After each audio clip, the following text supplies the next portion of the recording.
Danika Long with KWBJ-TV22. I'm live in Franklin at Teche Theatre with Wendy Rodrigue, wife of George Rodrigue, the late George Rodrigue, and of course he's the artist of the infamous Blue Dog collection, and we have a collection that's right behind you. Kind of tell us a little bit about the tour that you're on with a lot of his paintings. Yeah, thank you, Danika. So I just finished 2 full weeks in Alabama, a statewide tour, and now the Louisiana tour begins right here today in Franklin, and it goes from here to Alexandria, Baton Rouge, and then finally New Iberia next week in celebration of George's 80th birthday. And when I tour, I bring original paintings from home with me, paintings that George felt were so personal that he kept them on the wall of our house and never offered for sale. And I'd like to share those with kids with hopes of inspiring. Right, and that's what I wanted to ask you. I mean, is this to keep his memory alive? Is it a legacy for him, for you, for him, for the family?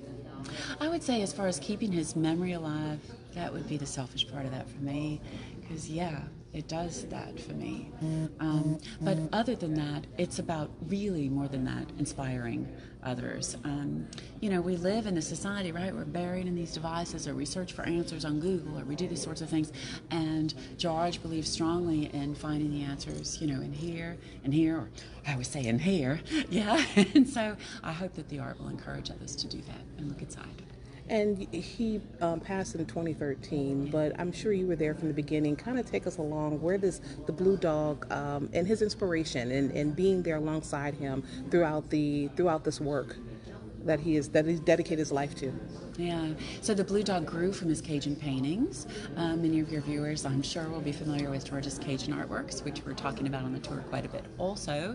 In fact, there's 2 great exhibitions currently about all of his career, one at the Hilliard and one at the Bayou Teche Museum. But the Blue Dog is what he said more than anything else allowed him to comment on his feelings about today.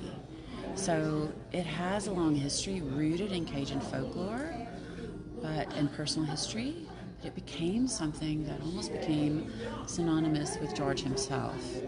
And for me to see young people connecting with an image that is so aligned with George is very exciting.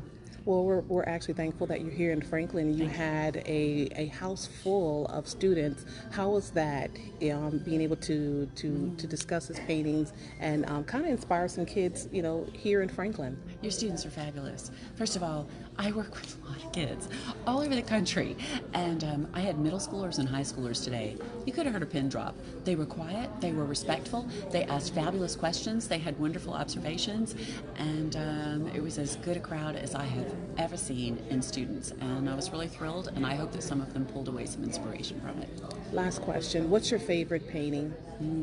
My favorite paint, well, I have one of them right here if you want to see, and it's right here. It's called Blue Wendy. This is a painting that George did for me in 2000, so now 24 years ago, my goodness.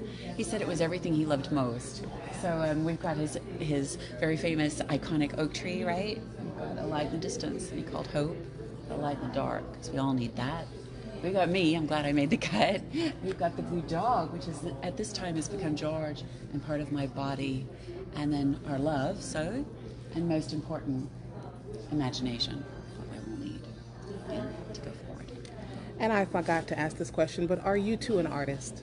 I am sharing my art with all of you right now in these presentations. I also write, and but yeah, I'm a storyteller, and it feels darn good to be able to share, so thank you. Thank you, Ms. Rodrigue. Really appreciate it, and we're going to go ahead and let you get started. Appreciate it. Thank you so much.